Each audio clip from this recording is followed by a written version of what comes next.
మహిళ పైన Jubilee hills CI Srinivasa Reddy లైంగిక వేధింపుల కేసులో బిగ్ ట్విస్ట్ నెలకొంది. తనపైన కొంతమంది పోలీసు అధికారులే నెగిటివ్ ప్రచారం చేస్తున్నారని బాధితురాలు కన్నీళ్లు పెడుతూ ఉన్నతాధికారులకు ఫిర్యాదు చేసింది. సస్పెండ్ చేసిన తర్వాత కూడా శ్రీనివాసరెడ్డికి సహాయ సహకారాలు అందిస్తున్నారని పేర్కొంది. సిఐ శ్రీనివాసరెడ్డి పైన క్రిమినల్ చర్యలు తీసుకోవాలని బాధితురాలు డిమాండ్ చేస్తోంది. సిఐ శ్రీనివాస్ రెడ్డి కేసు విచారణని పోలీసులు స్పీడప్ చేశారు. డీసీపీ నేతృత్వంలో పోలీసులు కేసు దర్యాప్తు చేస్తున్నారు. డీటెయిల్స్ రాణాని అడిగి తెలుసుకుందాం. రాణా, జూబ్లీ హిల్స్ సిఐ పైన ఈ లైంగిక వేధింపులపై ఏంటి ట్విస్టుల మీద ట్విస్టులు కనిపిస్తున్నాయి?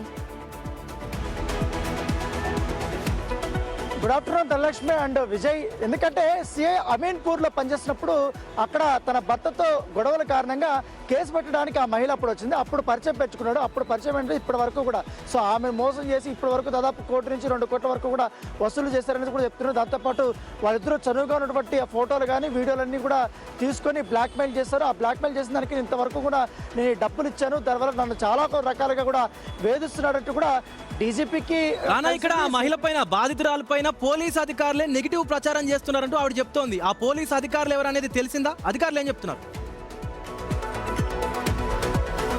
ఎగ్జాక్ట్లీ విజయ్. ఎందుకంటే ఎప్పుడైతే మహిళ పోలీస్ స్టేషన్కి వెళ్ళిందో దానిపైన ఇంటర్నల్ ఎంక్వైరీ జరుగుతున్న నిమిషం నుంచి తనకు కావాల్సినటువంటి ఎవరైతే అధికారులు ఉన్నారో వాళ్ళ నుంచి కూడా ఆమె పైన ఒత్తిడి, అంటే కేసు విత్డ్రా చేయించడానికి ప్రయత్నాలు చేయడము, దాంతోపాటు ఆమె క్యారెక్టర్ అసాసినేట్ చేయడం, ఇవన్నీ కూడా చేస్తున్నట్టుగా ఆమె ఫిర్యాదులు కూడా జరిగింది. సో ఆయన సస్పెండ్ అయినా కూడా ఇంకా నాకు ఒత్తిడి పెరిగింది, ఆయన నుంచి నన్ను కాపాడే మహాప్రభు అంటూ కూడా ఇటు డీజీపీని కలిసినారు. సో దీనిపైన ఇప్పుడు ఇంటర్నల్ ఎంక్వైరీ కూడా జరిగింది కాబట్టి సస్పెండ్లో ఉన్నారు. వీఆర్ కూడా పంపించినటువంటి నేపథ్యంలో తాజాగా ఇప్పుడు నిన్న ఆయన విచారణకు పిలిపించారు.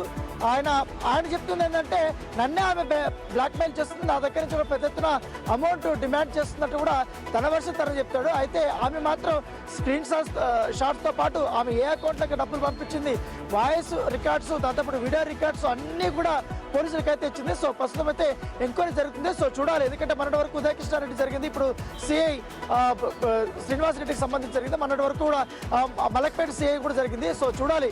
కాప్స్ ఇట్లా బాధితులు వచ్చినప్పుడు వారికి అండగా నిలవాల్సిందిపై వాళ్ళతో ఇట్లా అక్రమ సంబంధాలు పెట్టుకుని వారిని మోసం చేసినటువంటి కేసులు అయితే బయటపడుతున్నాయి. Thank you Rana, thank you for the updates. మొత్తానికి ఇటు జూబ్లీ హిల్స్ సిఐగా పనిచేస్తున్నటువంటి శ్రీనివాస్ రెడ్డి బాధితురాలినే ఆయన లోబర్చుకొని ఆవిడ దగ్గర నుంచి సుమారు అంటే ఇక్కడ సిఐ దగ్గర ఆధారాలు ఉన్నాయంటున్నారు, ఆ మహిళ దగ్గర కూడా నా దగ్గర ఆధారాలు ఉన్నాయి. ఆ మహిళ కూడా పోలీసు ఉన్నతాధికారులే తన పైన చెడు ప్రచారం చేస్తున్నారని అయితే చెప్తా ఉన్నారు. రైట్, ఈ కేసు అయితే దర్యాప్తు జరుగుతోంది. ఏం జరుగుతున్నది